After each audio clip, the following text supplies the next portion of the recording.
Hey guys, Jester here. Today we are going to be discussing the difference between Infravision and Darkvision. Now, Infravision is what first and second edition used, and Darkvision is what fifth edition uses. Can't tell you about third through fourth because I don't really know, but that's what we're going to be discussing today. And if you stay till the end, I've got a little addition to this discussion. All right, so going through the first edition Dungeon Master's Guide, this is what it says about Infravision.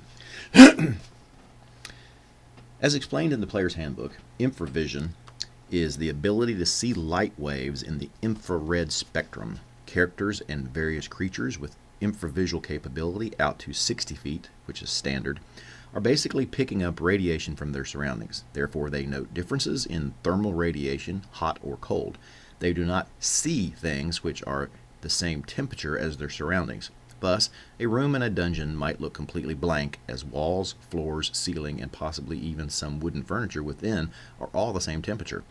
Openings in the walls should show up rather plainly, as space anywhere else will, and if you are generous, you can allow different substances to radiate differently even if at the same temperature, i.e., the wood in the example above would be discernible if care was used in scanning the room infravisually.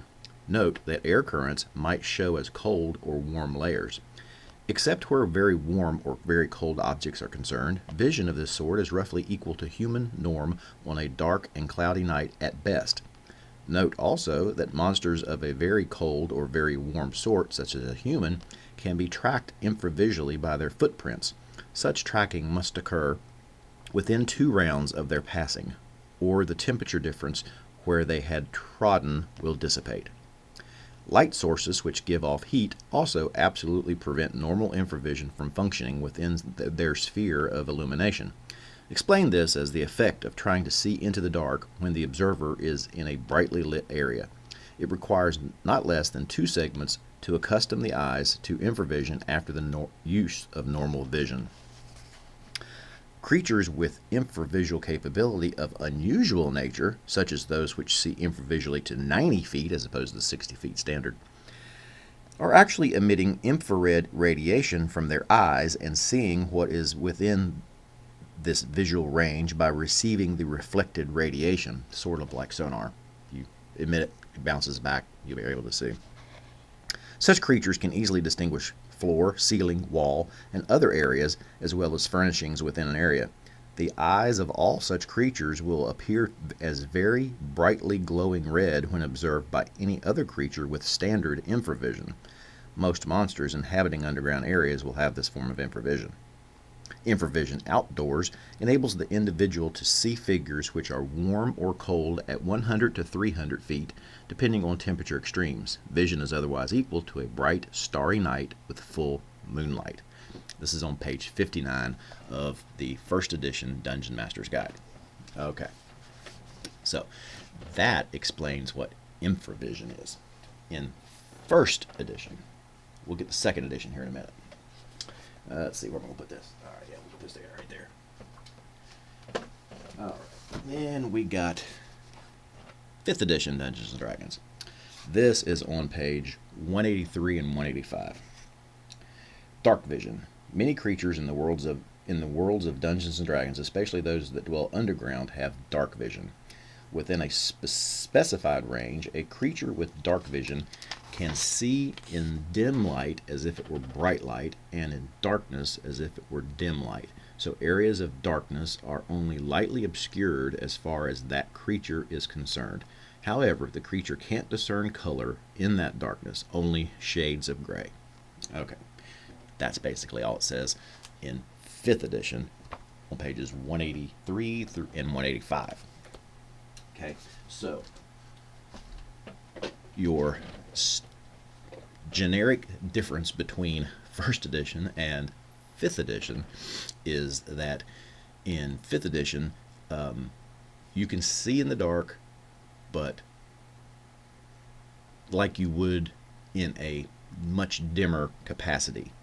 in real life. However, you cannot see color. You can only see shades of gray.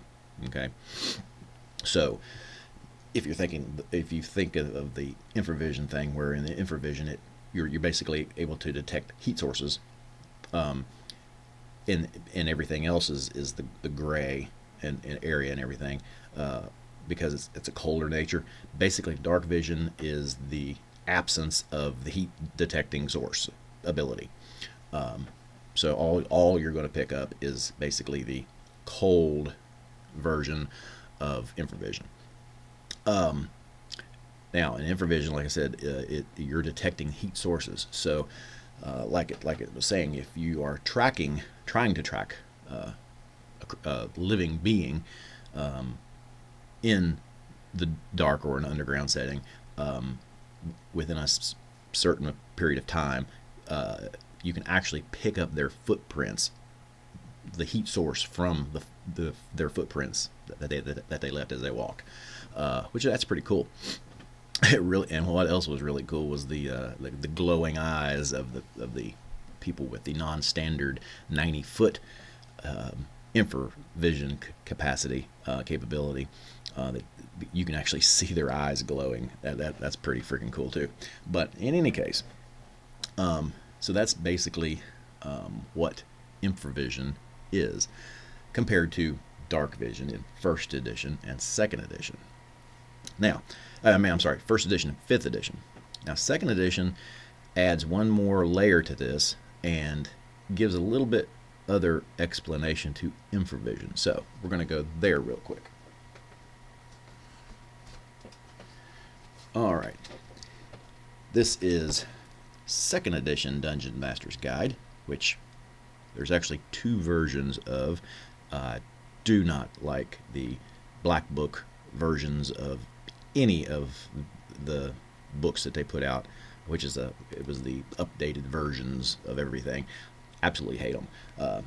This is my go-to on second edition, this version right here, and this is going to be on page 118 and 119. All right, 118, infravision.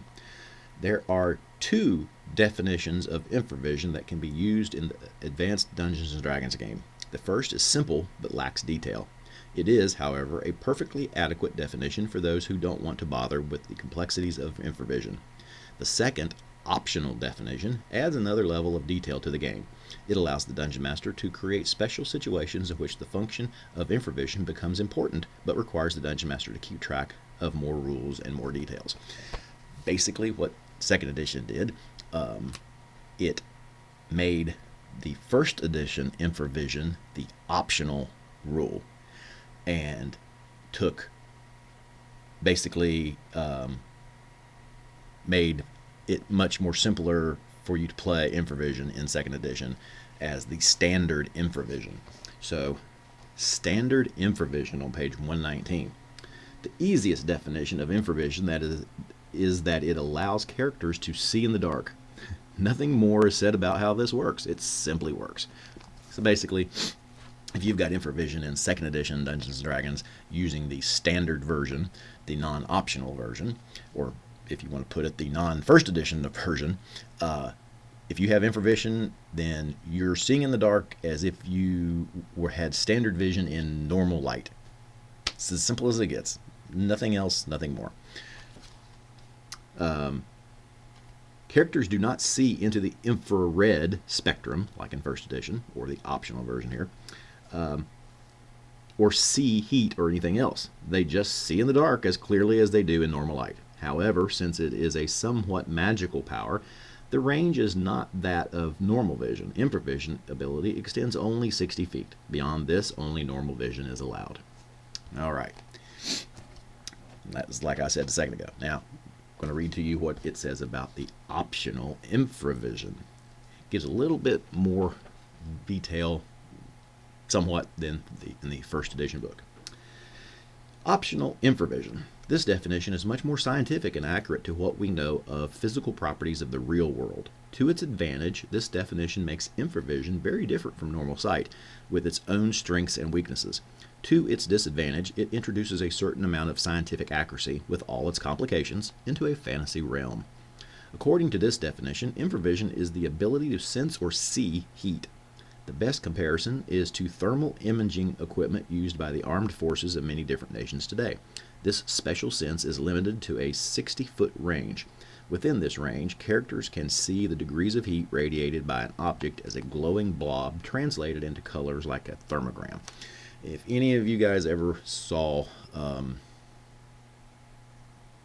not Alien, I forget the name of the movie. It was where Predator. That was it. Predator. Yeah, Predator with oh crap, what's his name from Rocky? Anyway, so the Predator could see. Basically, Predator had infravision, and he was tracking the guy, and the dude covered himself in mud because mud's cold. So he covered himself in mud to mask his heat, the heat of his body, so that he couldn't be seen by this predator alien. So anyway, that's basically what infravision is. Was what Predator had looking out, tracking him. But anyway, okay, if this definition is used, there are several things that must be considered. First, large heat sources will temporarily blind characters with infravision, just as looking at a bright light blinds those with normal vision. Thus, those attempting to use infravision must make the effort to avoid looking directly at fires or torches, either from magical items, either their own or the enemy's.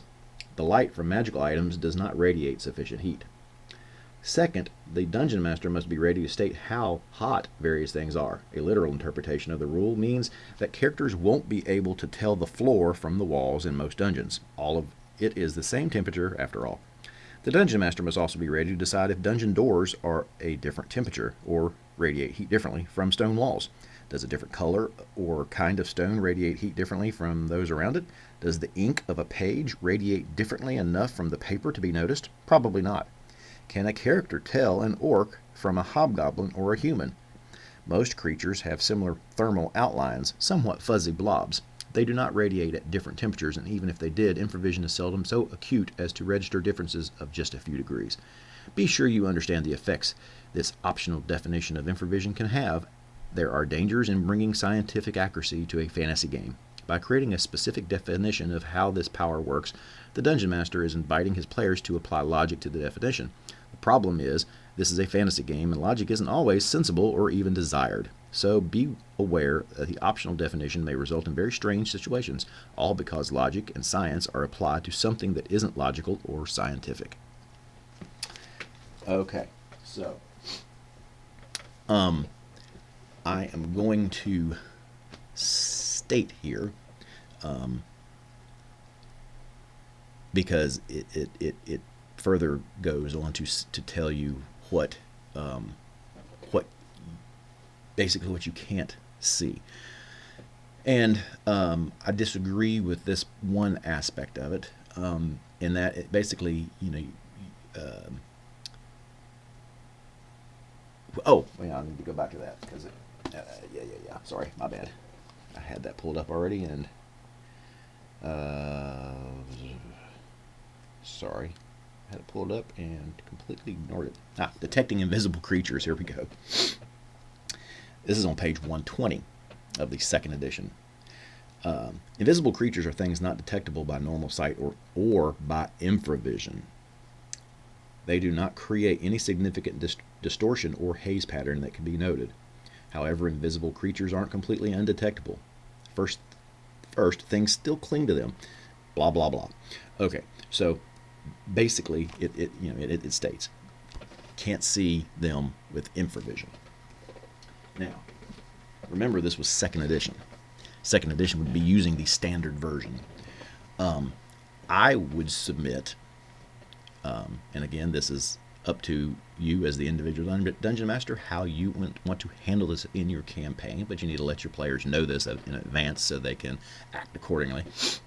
But I would state that if you are using first edition infravision or the optional rule in second edition, that if you're using that as your type of infravision, that invisible creatures would be visible to those possessing infravision of that sort, because regardless of the fact that you can't see, because I guess the light waves are distorted in allowing the invisible character to be masked.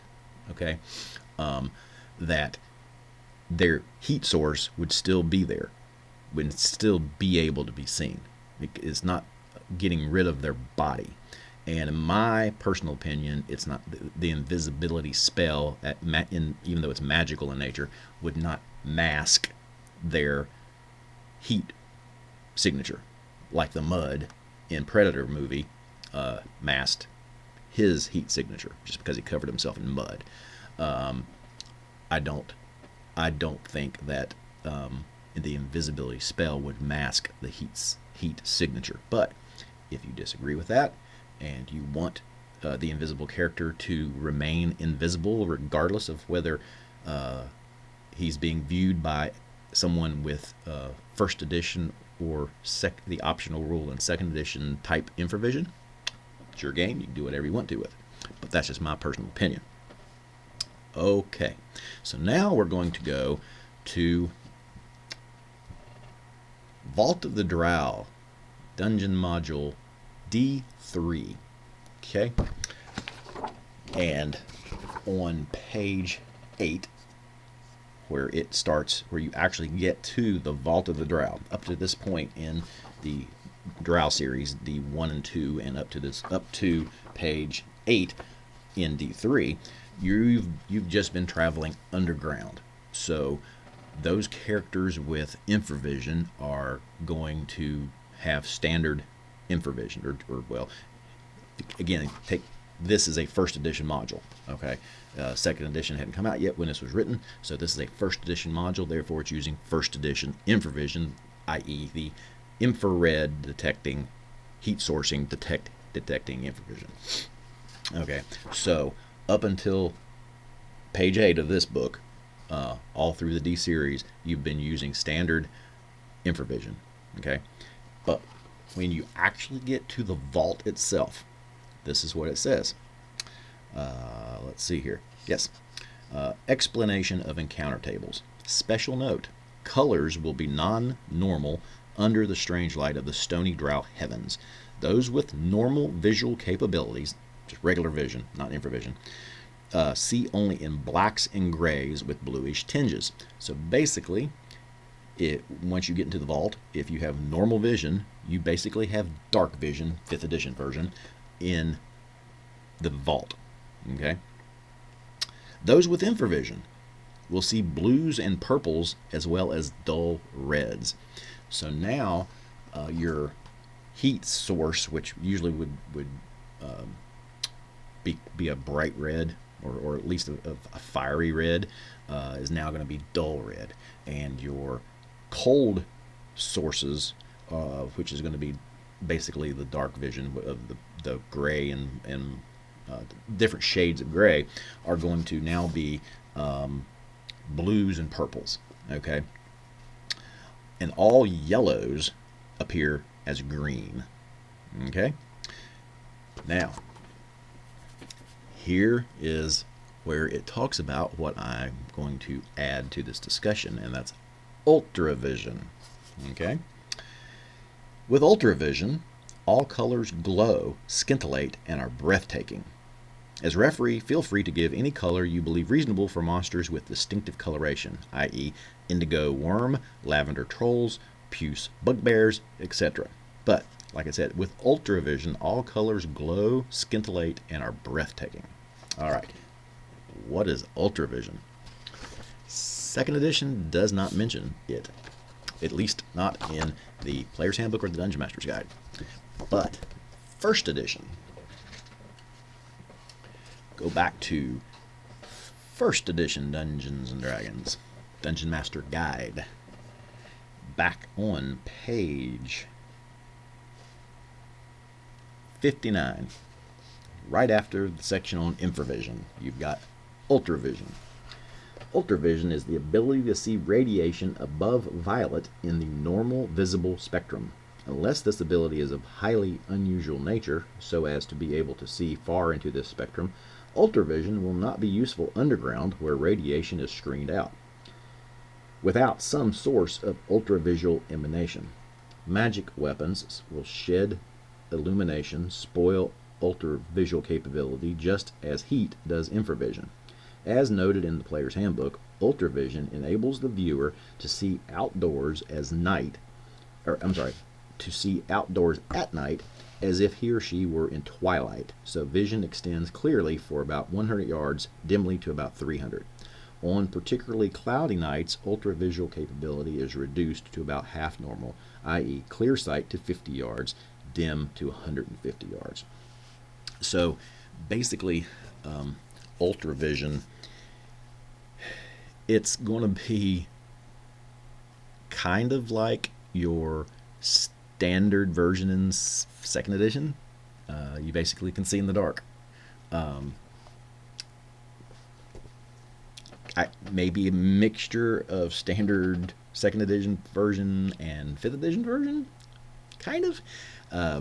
Not really clear exactly, in my opinion, what ultravision is, but its absence in second edition tells me that it's basically the second edition's version, standard version of Infravision. If you have a rules as written explanation of a better explanation of what ultravision is, please put it in the comment section, because I would love to know more about that. But yeah, first edition had ultravision in addition to infravision. I don't know what monsters or creatures use ultravision. If you do know that, go ahead and put those in the comment section too. But in any case, guys, that's basically what I got today on the differences between Infravision and Darkvision in Dungeons & Dragons. So, hope you enjoyed the video. Please hit the subscribe button. Make sure you hit the like button as well, and share with all your friends so that they can see these videos as well. Hit that notification bell too, so you can get notified for when I drop these videos, which is usually about once a week. And that's about all I got. Again, thanks for watching, guys, and until next time, and as always, see you soon.